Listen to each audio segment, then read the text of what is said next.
பாலேடிலிருந்து சூப்பரான பட்டர் வீட்டிலேயே எப்படி பண்ணலான்னு பார்க்கலாமா? பால் நல்லா கொதிச்சதுக்கப்புறம் கொஞ்ச நேரம் ஆற விட்டிங்கன்னா ஒரு திக்கான லேயர் ஏடு ஃபார்ம் ஆகும். அதை நம்ம கலெக்ட் பண்ணி ஃப்ரீசரில் ஸ்டோர் பண்ணி வச்சுக்கலாம். அதுவும் பசும்பாலில் இருந்து வர ஏடு வந்து இன்னுமே நல்லா திக்காகவே இருக்கும். நான் ஒரு லாஸ்ட்டு 1 மந்த்தாக கலெக்ட் பண்ணியிருக்க பாலேடு தான் இதுக்கு யூஸ் பண்ணியிருக்கேன். அது கூட ஐஸ் வாட்டர் இல்லை ஐஸ் க்யூப் யூஸ் பண்ணிக்கலாம். நான் ஐஸ் வாட்டர் தான் யூஸ் பண்ணியிருந்தேனே, ஏன்னா ஐஸ் க்யூபை விட எனக்கு ஐஸ் வாட்டர் வந்து இன்னும் சீக்கிரமாக ரெடியான மாதிரி ஃபீல் ஆச்சு. இது ரெண்டுத்தையும் போட்டு நல்லா அரைச்சிட்டே இருந்தோம்னா பாலேடோட கன்சிஸ்டன்சி கொஞ்சம் கொஞ்சமாக அப்படியே சேஞ்ச் ஆகிட்டே வரதை விசிபிளாக பார்க்கலாம். ஃபஸ்ட்டு வந்து ஒரு மாதிரி திக்காக இருக்க மாதிரி இருக்கும், அப்புறமா நல்லா க்ரீமி கன்சிஸ்டன்சியில் இருக்கும், அப்புறம் மைனஸ் மாதிரி இருக்கும்.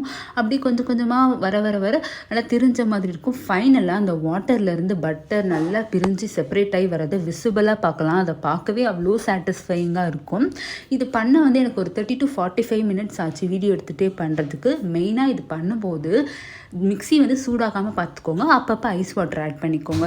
இது நல்லா பிரிஞ்சு வந்ததுக்கப்புறம் அதை நல்லா பிரிஞ்சுட்டு 2 to 3 டைம்ஸ் ஐஸ் வாட்டரில் வாஷ் பண்ணிங்கன்னா சூப்பரான பட்டர் வீட்லேயே ரெடி ஆகிடும். இந்த மாதிரி வீடியோ உங்களுக்கு பிடிச்சிருந்தா கண்டிப்பாக லைக் பண்ணி சப்போர்ட் பண்ணுங்கள். இதே மாதிரி நெக்ஸ்ட் வீடியோவில் பார்க்கலாம். டடா!